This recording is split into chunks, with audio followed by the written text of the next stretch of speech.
बिस्मिल्लाहिर्रहमानिर्रहीम। अस्सलामुअलैकुम। मैं हूं उमर इनाम।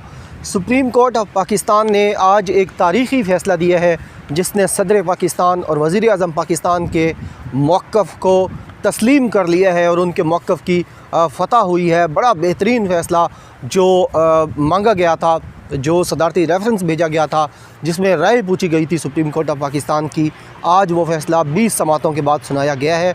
और जो चीज़ हम देख रहे थे मुसलसल, यहाँ से आपको जो है वो रिपोर्ट भी कर रहे थे सारे जर्नलिस्ट, वो चीज़ यही सामने आ रही थी कि सुप्रीम कोर्ट शुरू से ही एक लफ्ज़ के ऊपर बहुत ज़्यादा बहस कर रही थी और इलेक्शन कमीशन भी एक लफ्ज़ के पीछे छुप रहा था।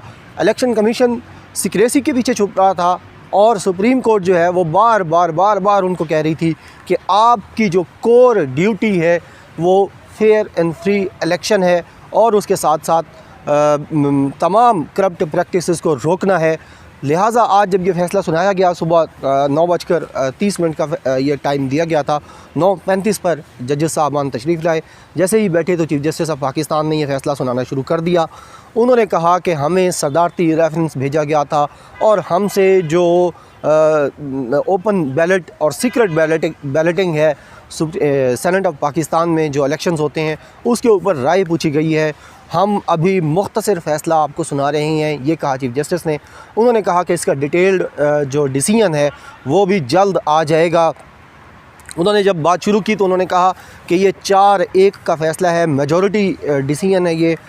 4 जजेस ने इत्तफ़ाक़ राय किया है इस फ़ैसले के साथ जो वो सुना रहे थे।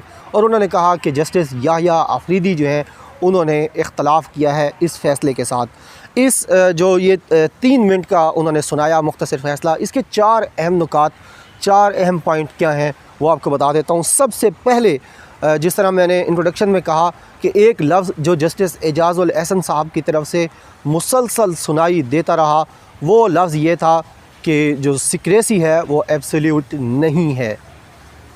क्योंकि जब भी इलेक्शन कमीशन पहले दिन से, जब चीफ़ इलेक्शन कमिश्नर को बुलाया गया और उनके साथ उनके वकील आए, पूरा इलेक्शन कमीशन आया, तो उस वक्त उन्होंने आते ही जो article 226 of constitution of Pakistan है जो ये कहता है कि सीक्रेट इलेक्शन होगा सेनेट का, उसके पीछे छुपना शुरू कर दिया और शुरू से ही कहा कि सर चूँकि आइन, पाकिस्तान का आइन ये कहता है कि ये जो इलेक्शन है ये सीक्रेट बैलेटिंग के थ्रू होगा, लिहाजा हम इसको तब्दील नहीं कर सकते। और जब सुप्रीम कोर्ट ऑफ पाकिस्तान ने कहा कि हम इसकी तशरीह करेंगे, हम आपको कहते हैं कि आप अपनी जो पावर्स हैं, चीफ़ इलेक्शन कमिश्नर को कहा गया कि आपके पास बहुत पावर्स हैं और आप पता नहीं सोए हुए हैं, आप जाग नहीं रहे, सब की तरफ से कहा गया। और साथ साथ उनको ये भी कहा गया कि ठीक है सीक्रेसी है। जस्टिस एजाज़ुल एहसन साहब ने ये नुक्ता उठाया था कि ठीक है आर्टिकल 226 जो है वो ये कहता है कि सीक्रेसी है, लेकिन फिर आर्टिकल 218 भी तो है कॉन्स्टिट्यूशन में जो ये कहता है कि फेयर, जस्टली, ऑनेस्टली और फेयरली इलेक्शन होंगे और तमाम करप्ट प्रैक्टिसेस के अगेंस्ट आप गार्ड करेंगे इलेक्शन को, सेनेट इलेक्शन को। तो आप उस तरफ तो जा ही नहीं रहे, आप एक ही जो चीज़ है उसके पीछे मुसलसल छुप रहे हैं। और उन्होंने इलेक्शन कमीशन को मुसलसल ये कहते रहे कि आप ये जो एक आर्टिकल के पीछे जाकर छुप रहे हैं यहाँ ना छुपें, आप सामने आएँ, आप अपनी पावर्स को समझें, आप नुक्ते को समझें, आप एब्जॉर्ब करें कि रियासत क्या चाहती है, कानून क्या चाहता है, करप्ट प्रैक्टिसेस को रोकें। आइन का और पाकिस्तान का मुक़द्दस तरीन ऐवान जो है, सबसे बड़ा ऐवान है सेनेट ऑफ पाकिस्तान, उसके अगर वोट ख़रीदे और बेचे जाएंगे तो फिर आइन की, कानून की और पार्लियामेंट की क्या इज़्ज़त रह जाती है। लिहाजा आज जस्टिस एजाज़ुल एहसन साहब वाला जो लफ्ज़ था, जो उनका पॉइंट था, जो नुक्ता था, वो दोबारा उठाया गया है और जो शॉर्ट डिसीजन सुनाया गया है उसके अंदर वो लफ्ज़ इस्तेमाल हुआ है। चीफ जस्टिस ऑफ पाकिस्तान ने कहा है कि सीक्रेसी इज़ नॉट एब्सोल्यूट। इसकी तशरीह मैंने जिस तरह बताया कि पहले भी होती रही है कि आपके पास एक बैलेट पेपर है, आप पोलिंग बूथ के अंदर जाते हैं, आपकी सीक्रेसी है, आप जिसको वोट देते हैं वो आपकी सीक्रेसी है, लेकिन जब आप वो वोट कास्ट करके बैलेट बॉक्स के अंदर डाल के पोलिंग बूथ से बाहर आ जाते हैं तो उस आपके जो वोट है उसकी सीक्रेसी ख़त्म हो जाती है। यही जनरल इलेक्शन में भी, बल्दियाती इलेक्शन में भी, हर जगह हमारे सामने होता है कि आपने बैलेट बॉक्स में डाल दिया, वोटिंग का टाइम ख़त्म होगा, फिर उसकी सीक्रेसी जो है वो ख़त्म हो जाती है और उसका रिकॉर्ड जो है वो प्रिजाइडिंग ऑफिसर्स के सामने आता है, पोलिंग एजेंट्स के सामने आता है, पूरे स्टाफ के सामने आता है और फिर इलेक्शन कमीशन ऑफ पाकिस्तान के सामने आता है। लिहाजा सिक्रेसी एब्सोल्यूट नहीं है।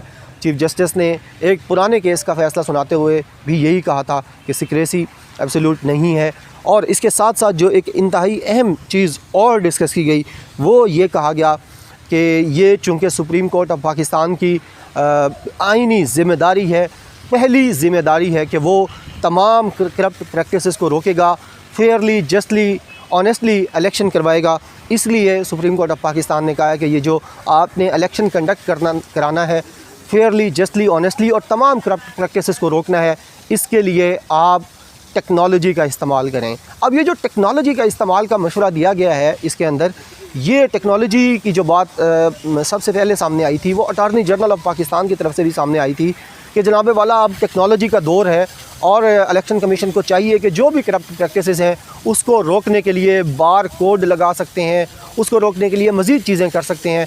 लिहाजा ये जो आज सुप्रीम कोर्ट ऑफ पाकिस्तान की तरफ से बहुत खुल कर कहा गया है कि election commission of Pakistan should use technology to stop corrupt practices, ये भी इशारा है उसी तरफ कि इलेक्शन कमीशन करप्ट प्रैक्टिसेस को रोकने की कोशिश करे और उसके लिए टेक्नोलॉजी यूज़ करे।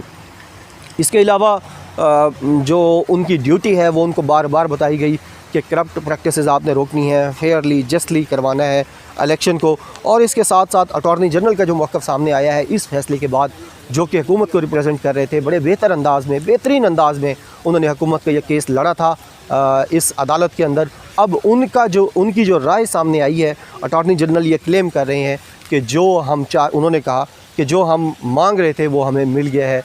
अटॉर्नी जनरल ऑफ पाकिस्तान इसे अपने मौक़िफ़ की सदारती और वज़ीर आज़म का जो मौक़िफ़ है कि फ्री एंड फेयर इलेक्शन होना चाहिए, ओपन बैलेट होना चाहिए, अटॉर्नी जनरल ये कह रहे हैं, वो क्लेम कर रहे हैं कि उनको सक्सेस हुई है उनके मौक़िफ़ के अंदर। अब यहाँ पर ये समझना ज़रूरी है कि सुप्रीम कोर्ट ऑफ पाकिस्तान ने जो अपना जहन पहले से एक सामने आ रहा था कि कम से कम उस तरह नहीं छोड़ा जाएगा जिस तरह पहले ब्रीफ केसेस भर कर शख्सियात यहाँ आती थी, वोट बेचे जाते थे, ख़रीदे जाते थे। अब सुप्रीम कोर्ट ऑफ पाकिस्तान ने अपना काम मुकम्मल कर दिया है। अब इसका जो अगला मरहला है, ये जो बाल है ये अब कोर्ट में है इलेक्शन कमीशन ऑफ पाकिस्तान की। ये वो इलेक्शन कमीशन है जो यहाँ रजिस्ट करता रहा है।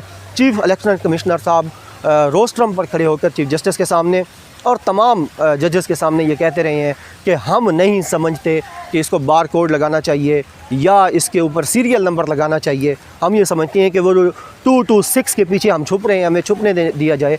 लिहाजा अब ये देखना पड़ेगा कि सुप्रीम कोर्ट ऑफ पाकिस्तान के इस वाज़े डिसीजन के बाद इलेक्शन कमीशन ऑफ पाकिस्तान का क्या मौक़िफ़ आता है। इसका जो डिटेल डिसीजन आएगा उसके ऊपर भी बात करेंगे। फ़िलहाल उन लोगों को मायूसी हुई है जो पैसों के बैग भरकर इस सुप्रीम कोर्ट ऑफ पाकिस्तान के बिल्कुल साथ यहाँ कहीं बैठे हुए थे और इंतज़ार में थे कि आज शाम को पैसे चलेंगे।